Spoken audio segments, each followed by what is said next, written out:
Moplah Rebellion of 1921. The Moplah Rebellion, also known as the Moplah Riots of 1921, was the culmination of a series of riots by Moplah's Muslims of Malabar in the 19th and early 20th centuries against the British and the Hindu landlords in Malabar, northern Kerala. The rebellion is sometimes seen as a class uprising, although events show that the riots were communal in nature.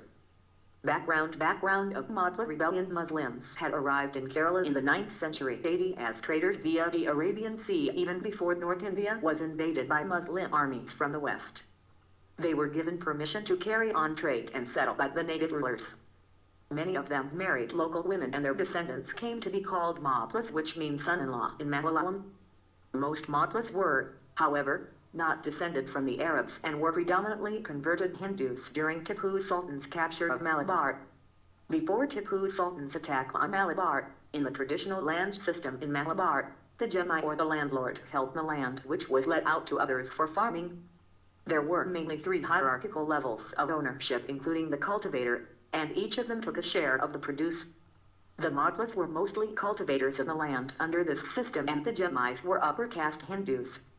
During Hyder Ali's invasion of Malabar in 1765, the Moplahs supported him. Many Hindu landlords fled Malabar to neighboring areas to avoid persecution and forced conversions. During this time, the Moplah tenants were accorded ownership rights to the lands. After the death of Tipu Sultan in 1799 in the Fourth Anglo-Mysore War, Malabar came under British authority as part of the Madras Presidency. The British set out to restore ownership rights to the Jemais who had earlier fled the region. Jemais were now given absolute ownership rights of the land, which was not the case previously. The peasants were now facing high rents and a lack of security of tenure.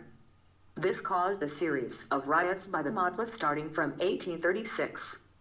Between 1836 and 1896, they killed many government officers and Hindu landlords. Many of the riots also took a communal hue, with Hindus being targeted and killed for not converting to Islam.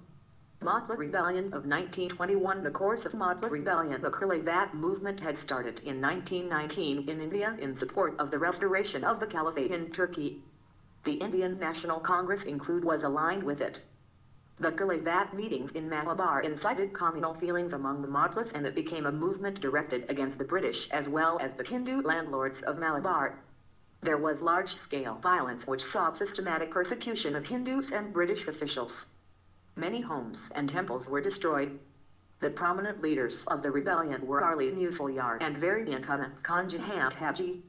From August 1921 till about the end of the year, the rebels had under their control large parts of Malabar. By the end of the year, the rebellion was crushed by the British, who had raised a special battalion, the Malabar Special Force, for the riot. In November 1921, 67 Moplah prisoners were killed when they were being transported in a closed freight wagon from Tirur to the central prison in Padanar.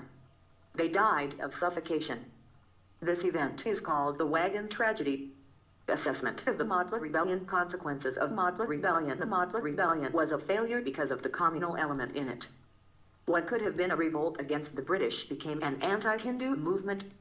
The brutal violence, widespread forceful conversions, and destruction of property suggest that the motive went beyond what could have arisen from a class conflict and took on religious colors. Sir C. Shogvarner, the former president of the Include, criticized Gandhi's support of the Caliphate movement as one of the causes